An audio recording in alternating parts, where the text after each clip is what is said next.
Oui. Très bien. Bah écoutez, déjà, pour ceux qui sont venus ce soir, merci beaucoup.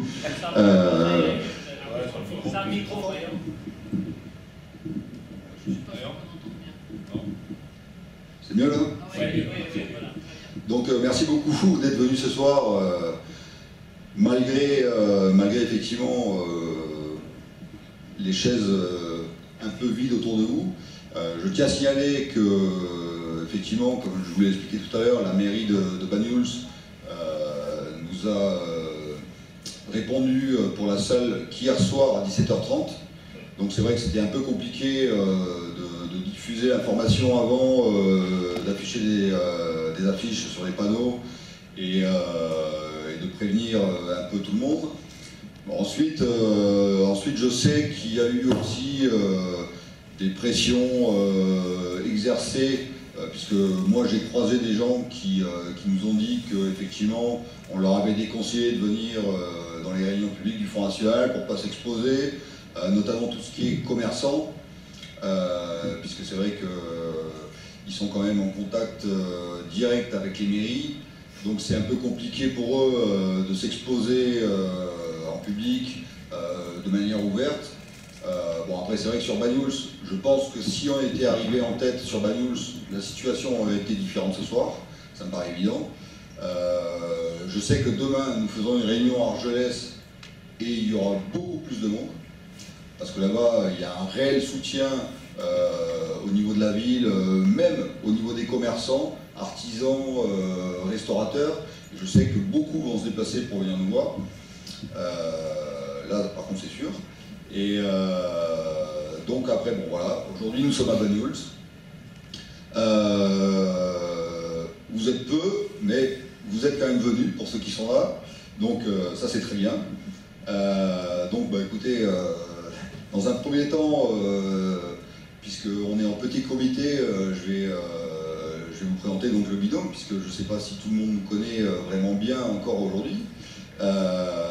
Donc là, vous avez Audrey Barba qui est assis sur la chaise juste devant vous et qui va venir me rejoindre, qui est donc la candidate féminine de ce binôme, puisque sur ces élections départementales, cette année, ils ont décidé donc, avec le redécoupage des cantons, de mettre une parité homme-femme sur chaque canton, ce qui d'ailleurs, au passage, augmente le nombre d'élus sur le département. Malgré le fait que le but initial était de faire des économies, on va s'apercevoir finalement que les économies ne vont pas être si réduites que ça. Donc ça c'est pour le binôme. Donc moi-même, Philippe Courbois, qui aujourd'hui me présente devant vous et qui est demandé personnellement à être présent sur ce canton pour une raison très simple, c'est que j'ai habité pendant assez longtemps à Port-Vendre, donc je connais bien le coin. Et alors c'est vrai que c'est notre première candidature à une élection, aussi bien pour Audrey que moi-même. Donc effectivement, nous on a entendu souvent des gens nous dire oui mais on ne vous connaît pas, on ne sait pas qui vous êtes, on ne sait pas... voilà. Donc oui effectivement, vu qu'on n'était pas candidat avant, c'est sûr que les gens ne nous connaissent pas encore. Alors, contrairement à M. Molly ou M. Romero qui sont en politique, eux, depuis des années, et qui effectivement connaissent du monde de par leur statut d'élu, aussi bien municipal que départemental, enfin conseil général encore aujourd'hui pour M. Molly, qui a été aussi maire de Collioure.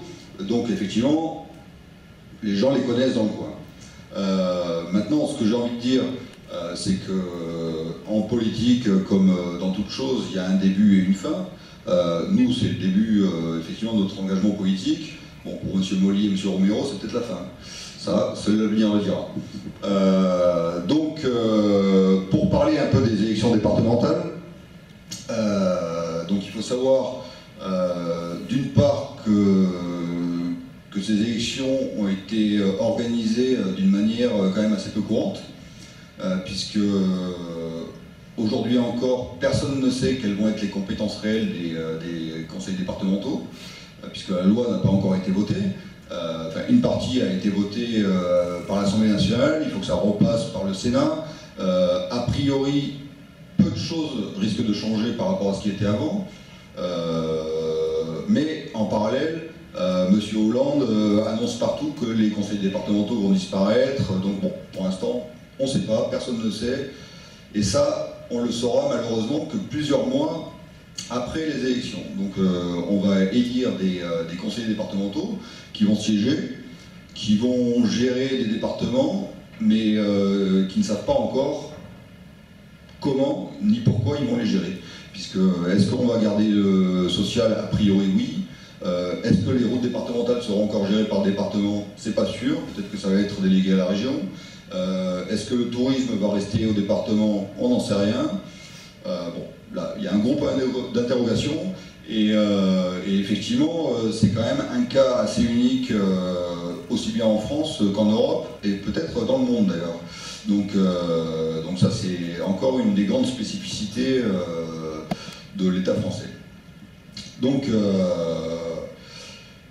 pour les élections départementales, alors, effectivement, nous, pendant toute la campagne, nous avons eu des remarques de nos opposants, aussi bien de gauche que de droite, qui nous ont dit « Oui, mais vous faites campagne sans avoir de programme, vous êtes présents uniquement parce que sur vos affiches, sur vos flyers, Marine Le Pen est à côté de vous. Vous n'avez pas fait campagne, personne ne vous a vu nulle part. » Alors, ça déjà, je tiens à dire que c'est une erreur, mais monumentale. Nous, depuis 2 mois, depuis le début de la campagne, on est présents tous les jours sur le terrain.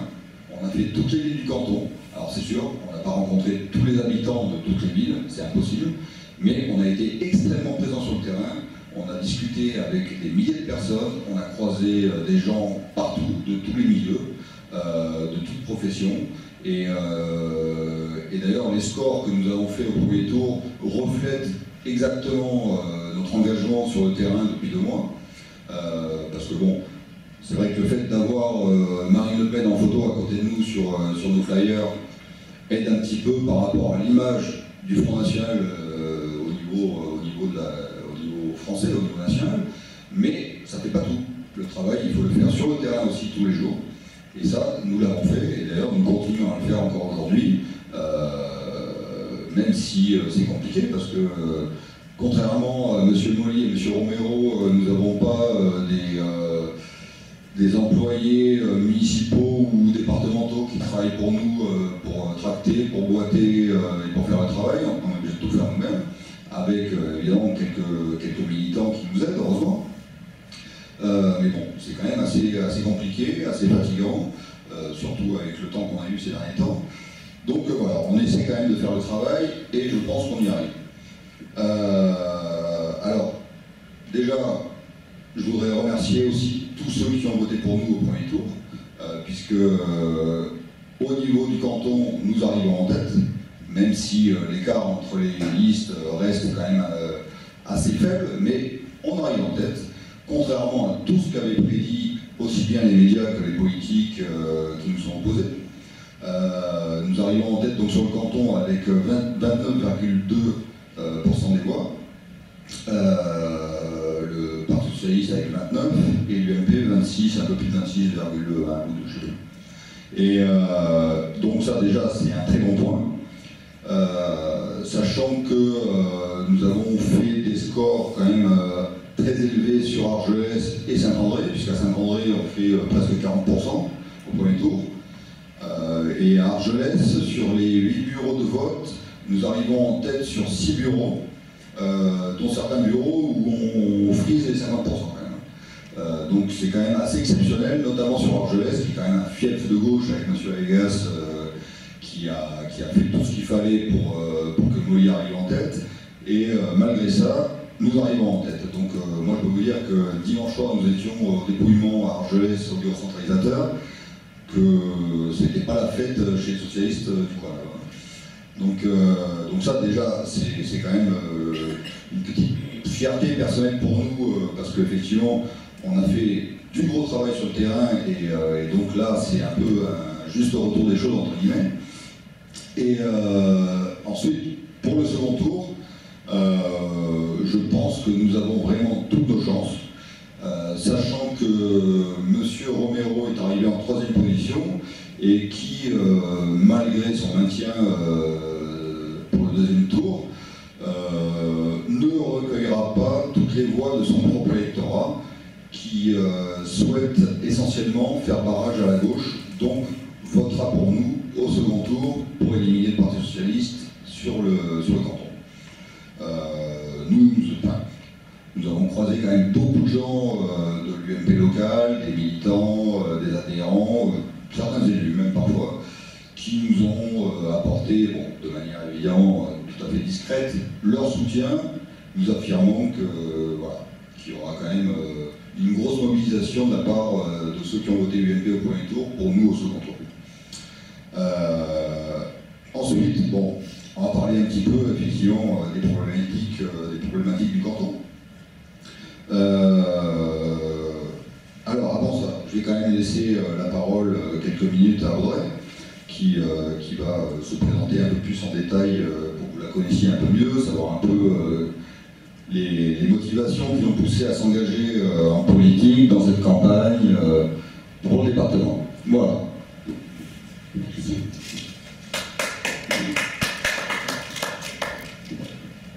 Mesdames, Messieurs, bonsoir. Je vous remercie d'être présents ce soir.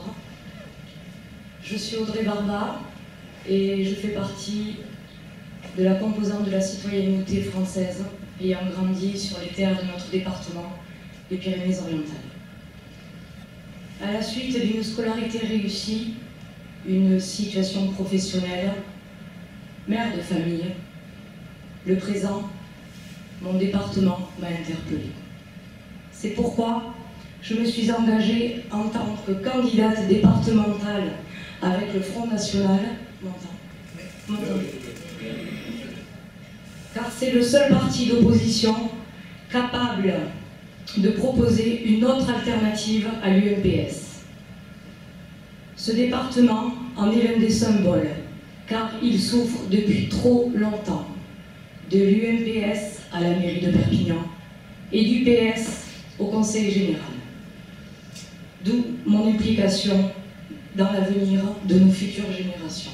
Excusez-moi, je n'ai plus de voix. Il n'y a pas de fatalité, tout reste possible, et ce, grâce au Front National Rassemblement Bleu Marine, qui est l'unique parti susceptible de renverser la donne dans le département. Enfin, j'ai accepté de me présenter sur la Côte Vermeille, car ce canton, je le connais, j'y travaille et je l'aime. C'est pourquoi je me suis engagée avec pour seul objectif pouvoir vous représenter au conseil départemental pour que vive la Côte Vermeille. Merci. Merci Audrey. Alors effectivement, comme le disait Audrey, et c'est assez intéressant, c'est que le Front National aujourd'hui, effectivement, se pose comme la véritable opposition au système qui est en place, aussi bien au niveau du département qu'au niveau de certaines communes, comme effectivement Perpignan ou Argelès ou d'autres, comme au niveau national. Et ça, on le voit très bien justement par rapport aux résultats des élections qui ont précédé celle-ci, comme les élections européennes, les dernières municipales, et les scores du Front National de manière générale sur le département au premier tour des élections départementales, puisque nous arrivons en tête quand même sur le département avec 32% des voix, devant le Parti Socialiste et l'UMP, que l'UMP, notamment sur Perpignan, a été quasiment balayé dès le premier tour. Et ça, c'est plutôt intéressant par rapport aux résultats qu'il y a eu aux dernières municipales à Perpignan, où Louis Alliot est arrivé en tête au premier tour, et effectivement a été battu au second tour par l'alliance de l'UMP et du Parti Socialiste. Donc, alors, pour les problématiques du canton. Alors, actuellement, sur le canton de la Côte-Vermeille, il y a quand même une chose dont il faut parler. C'est le bilan de Michel Molly. Parce que c'est bien de dire, voilà, on veut remplacer les gens, on veut les chasser, on veut faire mieux, mais la première chose à faire, quand même, c'est de savoir pourquoi. Alors, Michel Molly, sur le département, sur le canton, pardon, qu'a-t-il fait? Alors, déjà, il faut savoir qu'il est élu quand même depuis très longtemps sur le canton. puisqu'il est là depuis 1998. Il a été maire de Collioure aussi. Donc il a un double bilan sur le canton. Un bilan au niveau du conseil général et un bilan au niveau de sa municipalité, dont il a été d'ailleurs évincé au dernier municipal. Et c'est simple, hein, c'est que son bilan, a priori, il est négatif de A à Z. Parce que si on regarde tout ce qui a été fait, ou en tout cas pas fait sur le canton, on s'aperçoit qu'il y a quand même d'énormes points noirs. Alors là par exemple, juste pour parler de Banyuls, la route entre Port-Vendres et Cerbère, déjà c'est quand même assez calamiteux, puisque la route départementale, elle n'a pas trop vu de travaux depuis quand même un certain temps. Hein. Et quand on la prend et qu'on se rend jusqu'à Cerbère, on s'aperçoit vite que c'est quand même très problématique. Ensuite, il y a le bilan du port de commerce aussi de Port-Vendres, qui est non seulement une faillite économique totale, puisqu'il faut savoir qu'il y a des dizaines de millions d'euros qui ont été investis dans le port de commerce depuis plusieurs décennies, puisque c'est à peu près depuis la fin de la Seconde Guerre mondiale, il y a à peu près 45 millions d'euros qui ont été investis dans le port de commerce de Port-Vendres. Tout ça pour un résultat en déficit, puisque actuellement le chiffre d'affaires du port de Port-Vendres, c'est à peu près 1 million d'euros par an. C'est-à-dire, c'est à peu près le chiffre d'affaires d'un grand restaurant à Perpignan. Voilà. Et ça, c'est le chiffre d'affaires du port de commerce de Port-Vendres, avec des frais de fonctionnement qui se chiffrent à 2 millions d'euros par an. Donc voilà, déjà le bilan, il est négatif déjà par là. Et ensuite, il faut savoir qu'au niveau des choix économiques qui ont été faits par le Conseil général d'une part, par la Chambre de commerce d'autre part, il y a quand même quelques soucis, puisqu'ils ont choisi de travailler essentiellement sur l'importation. Et c'est tout, puisqu'il n'y a aucune exportation qui se fait du port de Port-Vendres. Et à côté de ça, au niveau de l'importation, c'est quand même très limité, puisque déjà la rade de Port-Vendres ne peut pas accueillir de bateaux avec une profondeur de plus de 8 mètres actuellement, puisque les fonds ne sont pas suffisamment profonds pour pouvoir accueillir des bateaux avec des fonds de 10 mètres par exemple. Donc déjà ça limite pas mal, c'est pour ça d'ailleurs qu'il y a beaucoup de cargos qui arrivent à Port-Vendres et qui déchargent une partie de leur cargaison en Espagne avant d'arriver à Port-Vendres, parce qu'ils ne peuvent pas rentrer dans le port de Port-Vendres tout simplement. Donc déjà ça c'est un peu problématique sur les choix qui ont été faits à la base. Ensuite, il n'y a quasiment aucun travaux qui a été fait justement pour draguer la rade de Port-Vendres, alors que c'est réclamé quand même par tout un tas de personnes, notamment des associations ou des entreprises qui souhaiteraient par exemple faire entrer des bateaux de croisière un peu plus profonds dans le port de Port-Vendres, mais rien n'a été fait.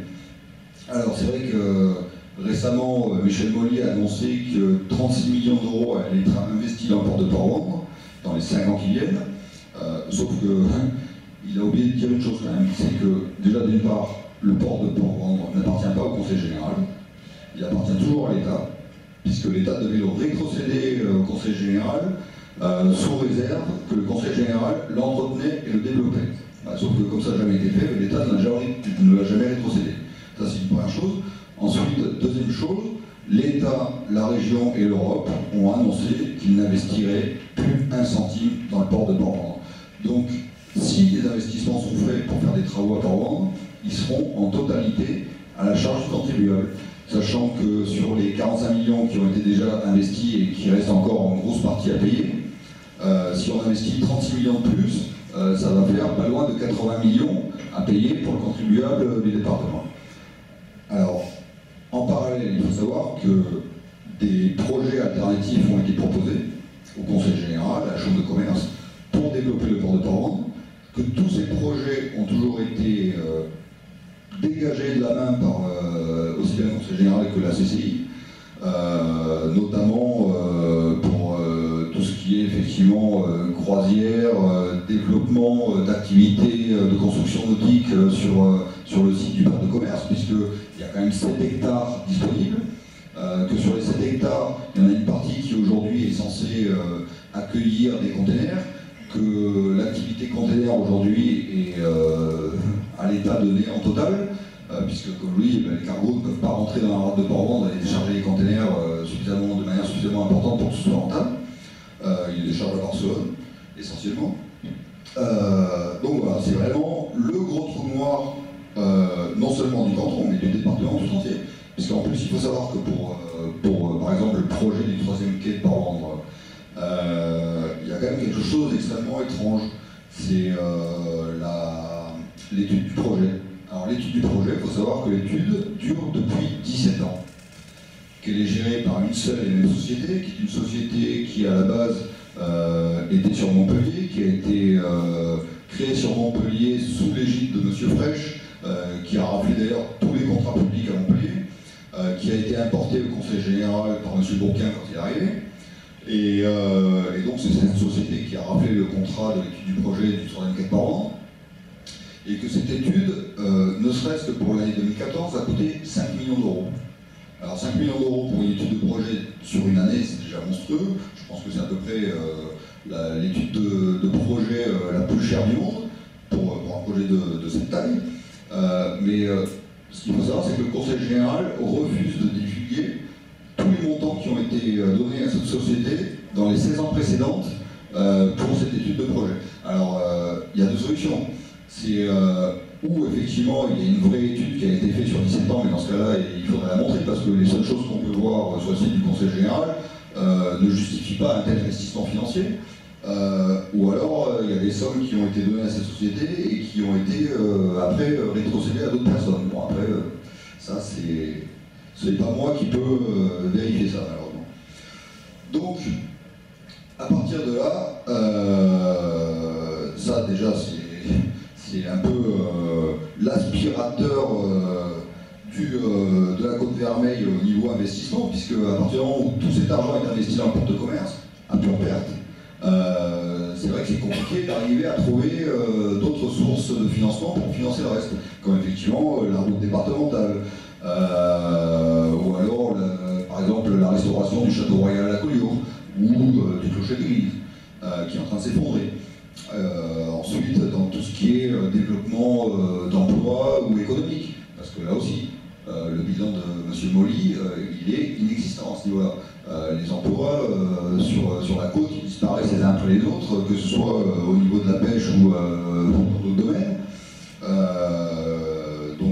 Donc là, il y a quand même un gros souci, et certainement des solutions à trouver, mais les solutions, on peut les trouver par des choix politiques d'une part, mais aussi par des réunions avec des associations locales ou avec la population qui peut aussi avoir des choses à proposer sur ces sujets-là. Mais ça, personne aujourd'hui ne peut les écouter.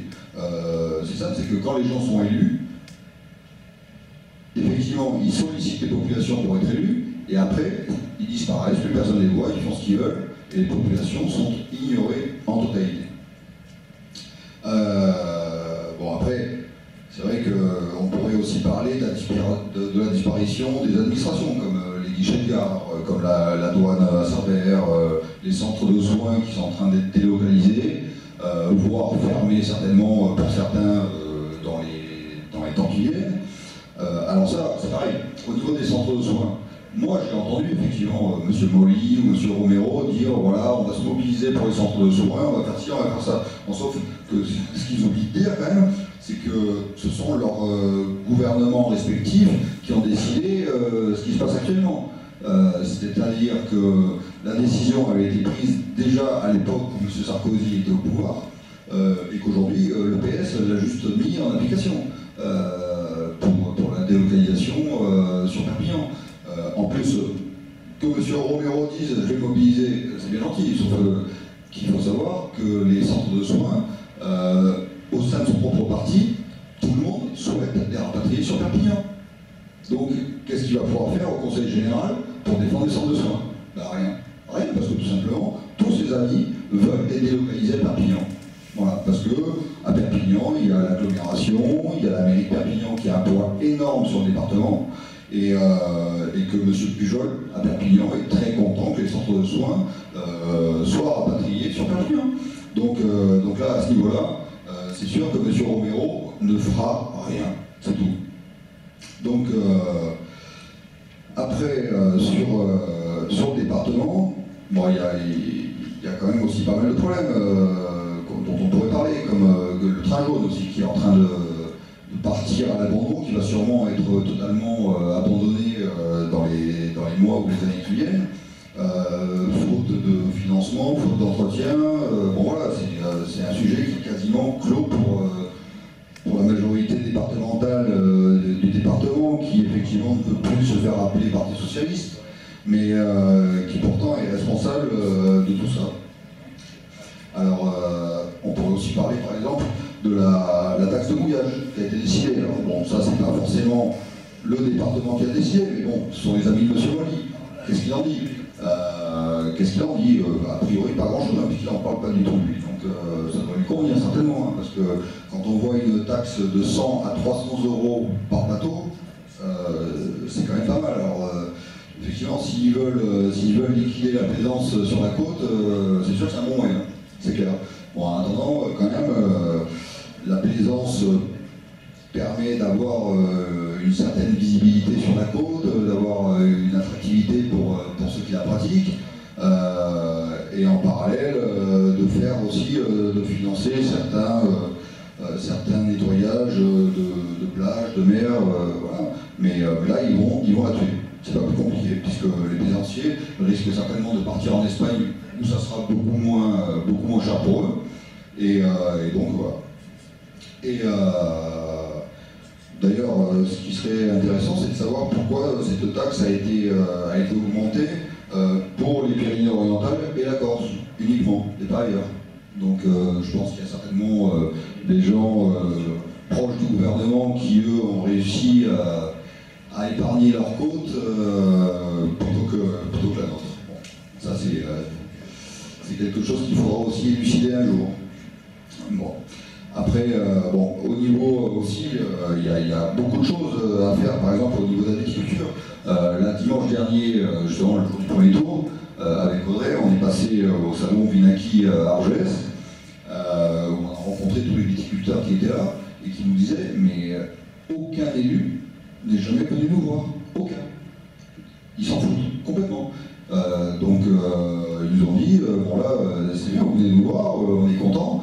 Et d'ailleurs, dans tous ceux qu'on a vus, une grande majorité aujourd'hui nous soutiennent, mais ils ont quand même énormément de choses à proposer. Et c'est vrai que quand on voit sur la côte, par exemple, même en période touristique, il pourrait y avoir des salons, des foires au vin, des choses comme ça qui pourraient effectivement faire venir des touristes pour connaître les vignobles du coin, développer un peu les ventes pendant la période touristique.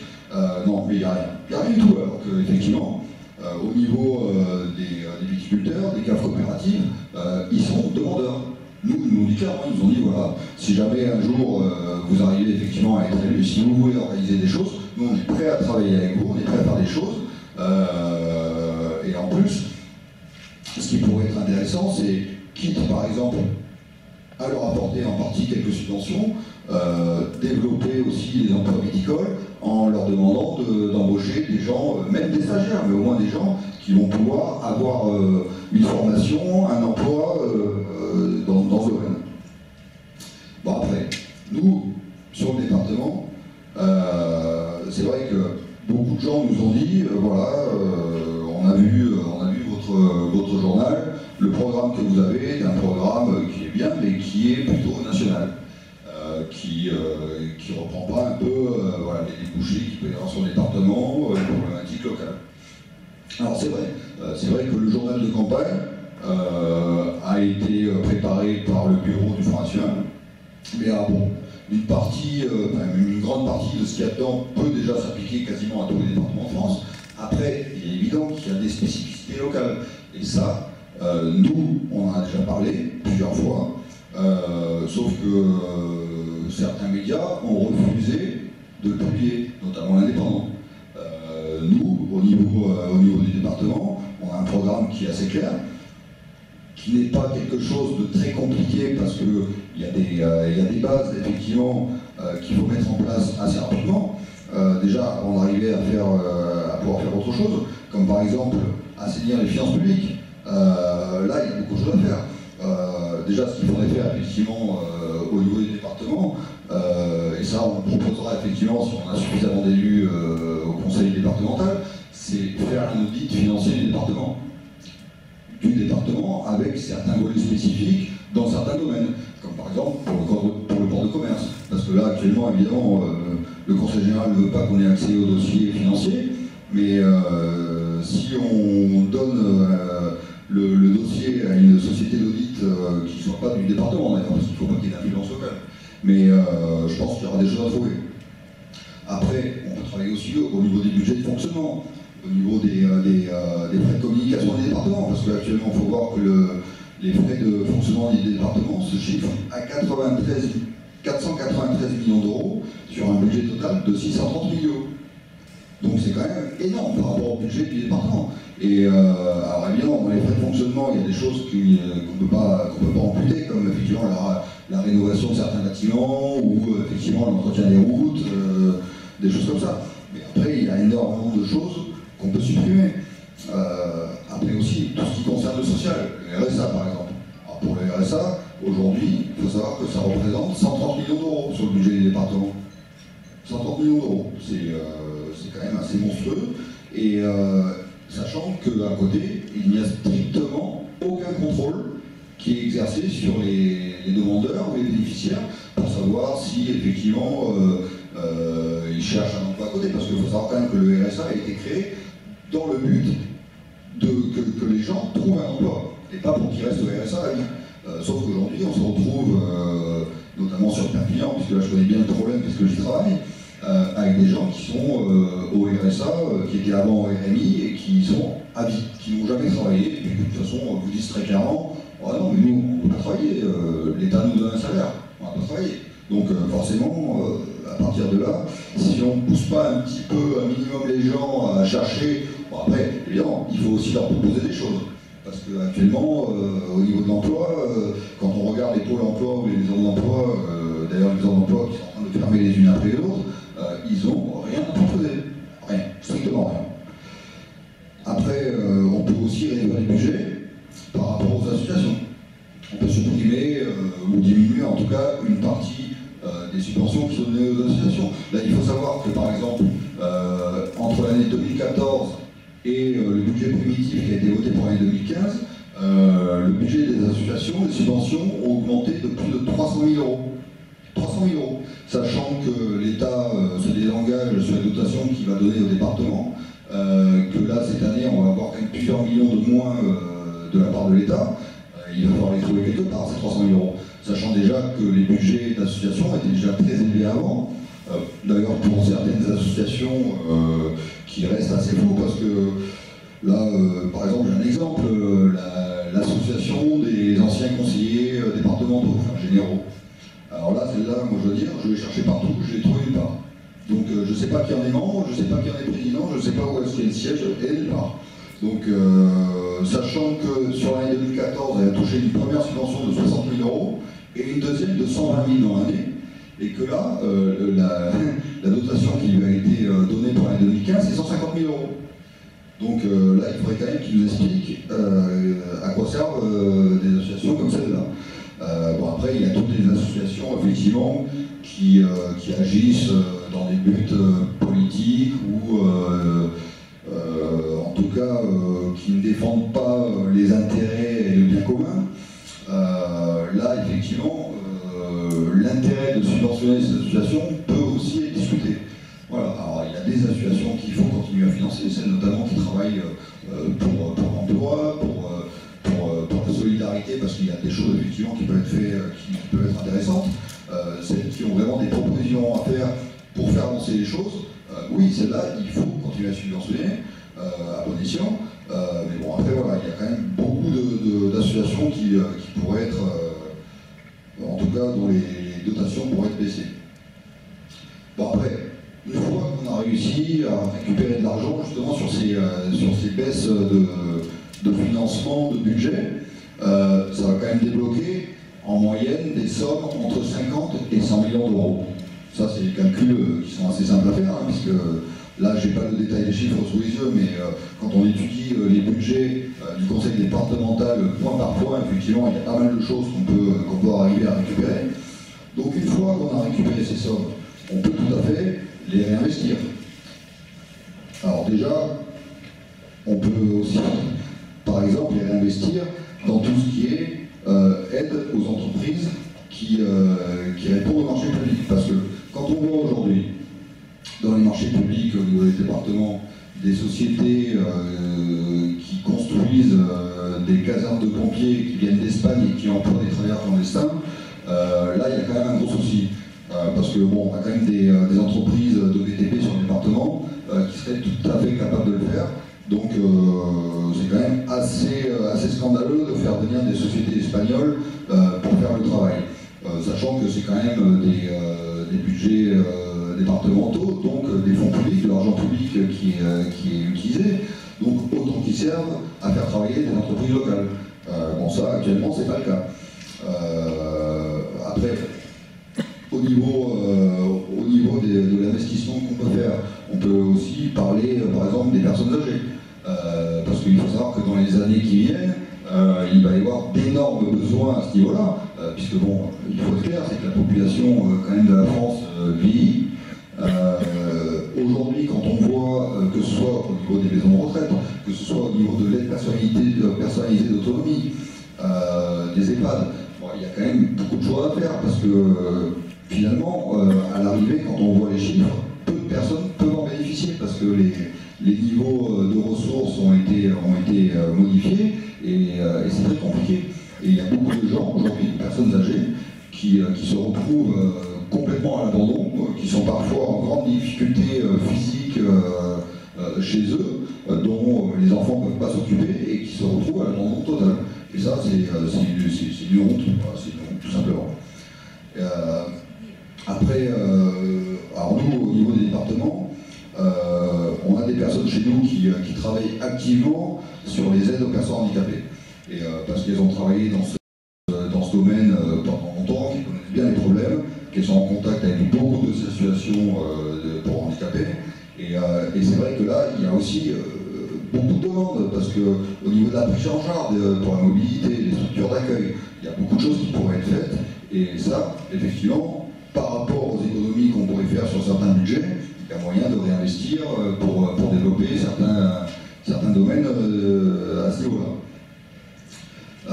Après, par exemple, au niveau des dépenses récupérées entre 50 et 100 000 euros, ça pourrait permettre aussi de rénover les routes départementales. Par exemple ici, entre Bagneux et Cervera, dont je parlais tout à l'heure. Bon, après, on pourrait parler aussi des dotations du conseil départemental aux communes. Là aussi, il y a quand même des irrégularités entre les communes qui sont assez flagrantes. C'est vrai que quand on voit effectivement la commune d'Argelès qui récolte énormément d'argent du conseil départemental, bon, c'est vrai que sachant que le conseil départemental est de gauche, on peut comprendre, mais bon, après qu'il n'y ait que qui puissent en bénéficier, c'est un peu limite. Donc voilà, écoutez, après, il y a aussi des tas de choses qui pourraient être faites pour la pêche, pour le réseau ferré, pour plein de choses. Bon, là, je ne vais pas vous expliquer tout en détail, parce que sinon on pourrait y passer 3 heures, et ça serait un peu long peut-être. Mais quoi qu'il en soit, il faut savoir que nous, au niveau du Front National Rassemblement Bleu Marine, actuellement, on nous donne gagnant de 4 à 7 cantons sur le département. Alors, à partir du moment, même si on n'en a que 5 ou 6, et qu'on peut avoir 10 à 12 élus au département, on pourra peser sur tous les dossiers. Sur tous les dossiers. Donc, on laissera probablement le Parti Socialiste et l'UMP se battre pour qui aura la présidence. Mais après, une fois le conseil départemental élu, on pourra se battre sur chaque dossier, point par point, voilà, en disant ça, on est d'accord, on le vote. Ça, on n'est pas d'accord, on ne le vote pas. Et si on est suffisamment nombreux, eh bien, les dossiers ne passeront pas. Et là, on pourra proposer des choses qui nous intéressent pour les faire passer. Et s'ils ne veulent pas les faire passer, on les bloquera sur tout. Donc ils seront obligés de faire passer certains points de nos programmes, en tout cas. Donc ça peut être très intéressant. Et c'est pour ça qu'il faut qu'on ait quand même suffisamment d'élus pour pouvoir peser sur le département et avoir une vraie force d'opposition entre l'UMP et le PS. D'ailleurs, il est assez fortement probable, vu les scores du PS au premier tour, que l'UMP n'est pas la majorité du tout au département, et que ce soit le PS qui garde le département. C'est ça qu'il faut le savoir. Donc c'est pour ça que si nous, on a suffisamment d'élus, on pourra vraiment s'opposer de manière efficace et réelle au Parti Socialiste. Donc ça peut être intéressant. Bon, écoutez, dans l'immédiat, pour nous, voilà, on s'est présenté, au moins, même si vous n'êtes pas très nombreux aujourd'hui, vous avez pu nous voir, vous avez vu que nous sommes, on existe, on est bien là, on est réel, on est sur le terrain tous les jours, on s'investit, et pourtant, voilà, Dieu sait que c'est pas forcément simple, parce qu'on n'est pas très nombreux sur le terrain, parce que comme je vous l'ai dit tout à l'heure, on est obligé de tout faire nous-mêmes, voilà, on n'a pas des gens qui travaillent pour nous pour faire le travail. Et ça, c'est vrai que c'est physiquement dur, c'est psychologiquement parfois difficile parce qu'effectivement il y a des pressions qui viennent de tous les côtés pour essayer de nous mettre des bâtons dans les roues. Mais bon, on est là, on est motivé et je pense sincèrement que pour le deuxième tour, nous avons toutes nos chances. Parce que c'est vrai qu'il y a des pressions pour que les gens ne viennent pas dans les réunions politiques du front, ce que je peux comprendre pour ceux voilà, qui ont des emplois un peu exposés. Mais bon, le résultat, il se fait dans les urnes. Et dans les urnes, je pense que nous avons gagné, sincèrement. Parce que toutes les infos qui nous arrivent ces derniers temps nous poussent vraiment à croire que la dynamique est de notre côté. En plus, il faut savoir que beaucoup de gens ici sur la Côte-Vermeille ne veulent plus Michel Molly. Aussi bien des gens de droite d'ailleurs que des gens de gauche. Parce qu'on a aussi rencontré des gens qui étaient avant, ou qui sont toujours d'ailleurs proches du Parti Socialiste, voire même du Parti Communiste, et qui aujourd'hui ne supportent plus Michel Molly.